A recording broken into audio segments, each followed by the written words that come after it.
The morning sun rose slowly over the Air Force Base, painting the sky in shades of gold and silver. The sound of roaring engines filled the air and the smell of jet fuel mixed with the wind. Pilots in sharp uniforms walked confidently across the runway, laughing, joking, helmets tucked under their arms. Through the main gate walked Olivia Brooks, tall, calm, and focused. Her uniform was neatly pressed, her boots shined, her eyes steady. She carried one duffel bag over her shoulder, inside it her helmet, her flight logbook, and years of hard work. This was her dream, to train in the F-22 Raptor program, the most elite and difficult fighter pilot training in the world. Only the best made it here. But from the moment she stepped onto the base, she felt the weight of eyes watching her. Not admiration but doubt, not curiosity but judgment. A group of young pilots leaned against the hangar wall, watching her approach. "Who's that?" one muttered. "Probably admin," another said with a smirk. A third laughed. "No way, she's flying a Raptor, maybe she's here to do paperwork." Olivia heard them, but she didn't react. She had learned long ago that silence was stronger than anger. She walked straight past, chin high, eyes forward. Inside the registration office, the clerk looked at her badge and hesitated. "Brooks, Olivia, flight squadron candidate." He frowned, clearly surprised. "You're in the right place." "Yes," Olivia said simply.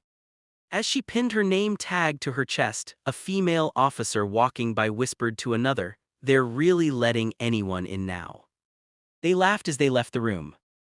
Olivia took a deep breath. She was used to this. She had faced it in training schools and in flight tests, the whispers, the doubts, the jokes.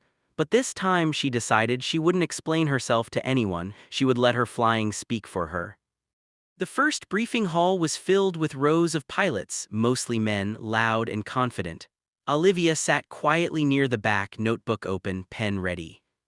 The instructor entered, his voice sharp and cold. "Welcome to Raptor Training Command. This isn't flight school, this is war preparation. You are here to prove you belong, most of you won't make it." His eyes swept across the room and paused on Olivia. A flicker of doubt crossed his face, but he said nothing. After the meeting, assignments were handed out. Reynolds Simulation Pod A Tours, Pod B Chen, Pod C. Then he looked down at his list. Brooks, Operations Desk, Weather and Logistics. Some pilots chuckled. "Guess someone needs to type the flight plans," one whispered. Olivia's jaw tightened, but she nodded respectfully. "Yes, sir." While others headed off to simulators to practice dogfights, Olivia was given a desk in the corner of the operations room. Her job was to check radar screens, update flight schedules, and prepare weather reports. It wasn't fair. She had trained for years, earned her wings, passed every test. But she accepted it, because she knew one truth: opportunity comes to those who are ready. So she studied every radar line, every data feed, every mission plan. She memorized flight patterns, weather systems, and tactics. She learned everything she could, even from behind a desk. The others didn't notice, or worse, they laughed. "Hey Brooks, how's the typing going? Careful not to crash the computer. Maybe next week they'll let you park the jets." Olivia ignored them. Her silence frustrated them more than anger would have. They wanted her to shout or cry, but she stayed calm. At night, alone in her bunk, she studied manuals under the lamp and wrote notes in her logbook. She reminded herself, "You're not here to fit in, you're here to rise." Days passed, the teasing continued. The loneliness grew heavier, but she refused to give up. One evening in the locker room, she found a group of pilots standing near her locker, tossing something between them: her helmet. "Hey Brooks," one said, spinning it on his finger, "you sure you know how to use this?" Another flipped open her logbook. "Wow, so many flight hours, are these real or copy-pasted?" The group laughed loudly. Olivia stepped forward, calm but firm. "Put it down." The leader grinned. "Relax, sweetheart, we're just checking." Her voice hardened. "Put it down." Something in her tone made him hesitate. Then he dropped the helmet onto the bench and walked out, muttering. The laughter faded down the hall. Olivia sat on the bench, staring at her gear. The sting of humiliation burned, but behind it was something stronger: determination. She whispered to herself, "They don't know me yet, but they will."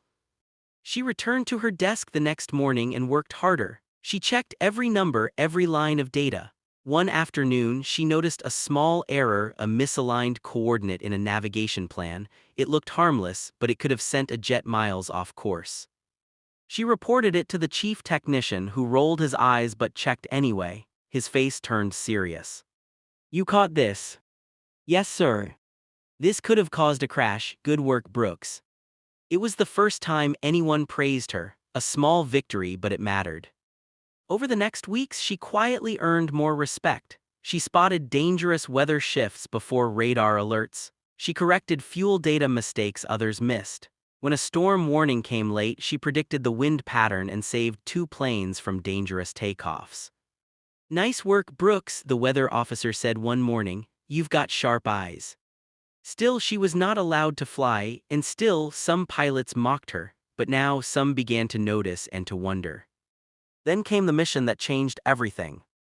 A large simulation was underway. Olivia was assigned again to radar duty. The pilots were in their simulator pods flying digital missions against virtual enemies. Halfway through, Olivia spotted something strange, a faint pattern on the radar feed. Her eyes narrowed. It wasn't a glitch. It was a storm cell moving fast toward the flight zone. "Command, this is Brooks," she said calmly. "Recommend aborting mission, storm approaching grid 8A."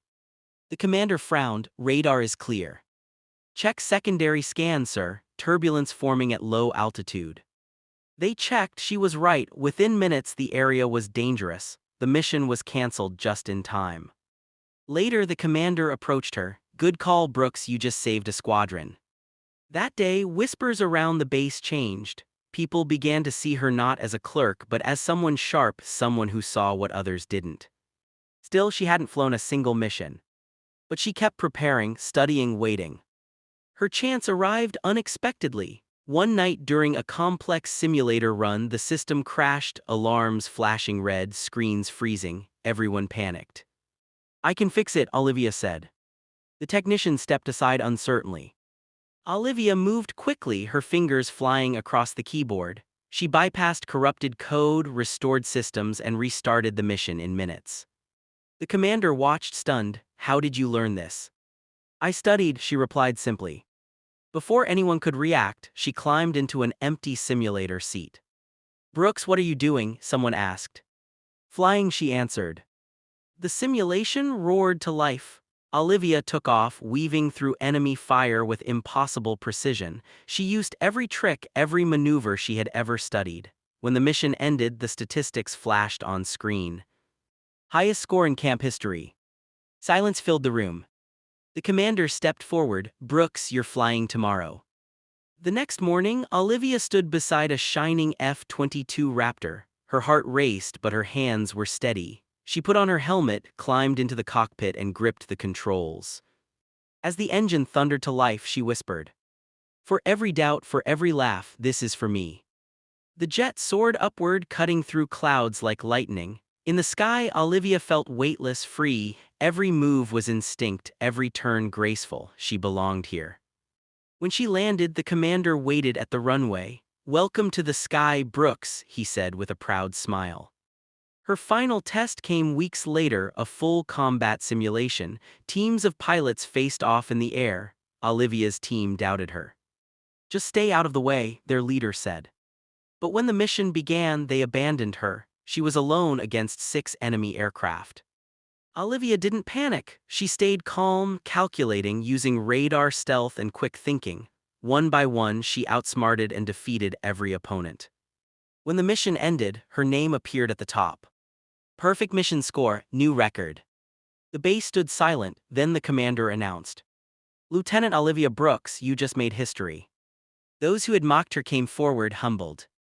"I was wrong," one said. Another smiled, "You're the best pilot I've seen." Olivia nodded politely. "Let's train together," she said. News spread quickly. Reporters called her the Raptor Queen. She became a symbol of courage and patience. The training camp changed its motto. "Raptors don't care who you are, only how you fly." Her husband, Colonel James Brooks, a decorated veteran, visited the base. He looked at her with pride. "You did this all on your own," he said softly. Olivia smiled. "I just flew." Soon she was promoted to lead instructor, teaching new cadets. Many who once mocked her now learned from her. She taught them not only flight but humility. Skill can be taught, she told them, but courage must come from within. Respect is earned, not given. Every evening, Olivia walked out to the runway, helmet in hand, watching jets climb into the sunset. She thought of every insult, every lonely night, every challenge, and how each one became a step toward the sky. She smiled quietly, because she knew now true strength doesn't shout, it flies. Her story became legend, told to every new pilot who doubted themselves. When the world tells you that you can't, remember Olivia Brooks, the woman who turned silence into strength and doubt into history. Because the sky doesn't belong to those who speak the loudest. It belongs to those who never give up.